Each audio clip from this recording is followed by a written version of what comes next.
علم نور ہے، علم نور ہے، علم نور ہے۔ بسم اللہ الرحمن الرحیم۔ معزز طلباء کرام، آپ کو پتہ ہے کہ اس میں متمکن اور اس میں غیر متمکن کا اس میں متمکن اس اسم کو کہتے ہیں جو مبنی الاصل کے ساتھ مشابہت نہ رکھتا ہو، اور اس میں غیر متمکن اس اسم کو کہتے ہیں جو مبنی الاصل کے ساتھ مشابہت رکھتا ہو۔ اب مبنی الاصل کے ساتھ جو اسم کی مشابہت ہے اس کی کچھ صورتیں ہم آپ کو بتائیں گے۔ یہ کئی صورتیں ہیں، تقریباً ہم آپ کو 10 صورتیں بتائیں گے کہ مشابہت کس طرح ہو سکتی ہے، کس اعتبار سے ہو سکتی ہے۔ اسم کی مبنی الاصل کے ساتھ مشابہت کی کئی صورتیں ہیں۔ نمبر 1، مشابہت وضعی، یعنی وضع میں مشابہت ہو۔ کیا مطلب؟ کوئی اسم وزن میں حرف کی مشابہ ہو، یک حرفی یا دو حرفی ہونے میں، جیسے ضربتا یا ضربتی میں تا ضمیر یا تی ضمیر، یہ با کے مشابہ ہے یک حرفی ہونے میں، اور من حل کے مشابہ ہے دو حرفی ہونے میں۔ تو اب یہاں پر یک حرفی اور دو حرفی میں مشابہت پائی گئی، یہ مشابہت وضعی ہے۔ دوسری مشابہت ہے معنوی، کوئی اسم مبنی الاصل کے معنی میں مشابہ ہو، جیسے اسماء افعال کے ان میں سے بعض امر حاضر اور بعض ماضی کے معنی میں ہیں، تو اب یہ معنی کے اندر مشابہت ہو گئی۔ تیسری مشابہت یہ ہے مشابہت افتقاری، کہ کوئی اسم اپنا معنی دینے میں حرف کی طرح کسی دوسری چیز کا محتاج ہو، جیسے اسماء اشارات، اسماء موصولات وغیرہ، کیونکہ اسماء اشارات اور یہ مشار الیہ کے بغیر اور اسماء موصولات یہ صلہ کے بغیر پورے نہیں ہوتے۔ اس میں اشارہ مشار الیہ کا محتاج ہوتا ہے، اس میں موصول صلہ کا محتاج ہوتا ہے۔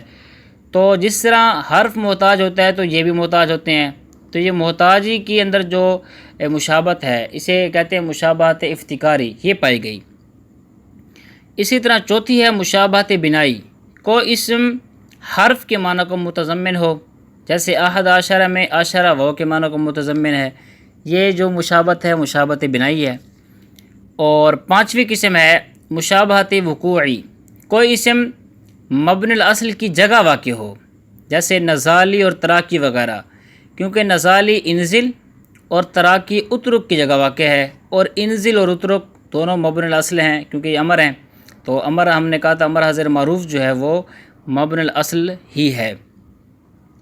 اسی طرح چھٹی اس کی قسم ہے، چھٹی صورت ہے وقوعی شبہی، یعنی پانچویں تھی وقوعی اور چھٹی کیا ہے وقوعی شبہی، کوئی اسم واقع ہو ایسے اسم کی جگہ جو مشابہت رکھتا ہو مبنی الاصل کے ساتھ، یعنی ایسے اسم کی جگہ واقع ہو جو مبنی الاصل کے ساتھ مشابہت رکھتا ہو۔ پہلے یہ تھا کہ کوئی اسم مبنی الاصل کی جگہ واقع ہو، اب یہ ہے کہ کوئی اسم ایسے اسم کی جگہ واقع ہو جو مبنی الاصل کے ساتھ مشابہت رکھتا ہے، جیسے منادہ مفرد معرفہ، جیسے یا زیدو میں، کیونکہ یہ ادعو کی تقدیر میں ہے، ٹھیک ہے، یعنی ادعو کا، یہ یا زیدو جو ہے یہ ادعو کا کی تقدیر میں ہے، چنانچہ زیدو واقع ہے کاف اسمیہ خطابیہ کی جگہ میں، اور وہ کاف جو ہے وہ مشابہ ہے کذالکہ کے کاف کے، وہ کذالکہ کا جو کاف ہے وہ حرف ہے، تو اس اعتبار سے وقوعی شبہی کے طور پر اس کے اندر مشابہت پائی گئی۔ ساتویں قسم ہے شبہی وقوعی، چھٹی تھی وقوعی شبہی، ساتویں ہے شبہی وقوعی، کہ کوئی اسم مشابہ ہو ایسے اسم کے جو واقع ہو مبنی الاصل کی جگہ میں، یعنی پہلے تھا کوئی اسم واقع ہو ایسے اسم کی جگہ جو مشابہت رکھتا ہو مبنی الاصل کے ساتھ، اب شبہ وقوعی یہ ہے کہ کوئی اسم مشابہ ہو ایسے اسم کے جو واقع ہو مبنی الاصل کی جگہ، جیسے فجاری، کہ یہ مشابہ ہے نزالی کے اور وہ واقع ہے مبنی الاصل انزل کی جگہ، جو نزالی ہے یہ انزل کی جگہ واقع ہے اور نزالی کے مشابہ جو ہے فجاری ہے، تو اس اعتبار سے بھی مشابہت پائی گئی۔ آٹھویں جو مشابہت کی صورت ہے وہ ہے اضافی،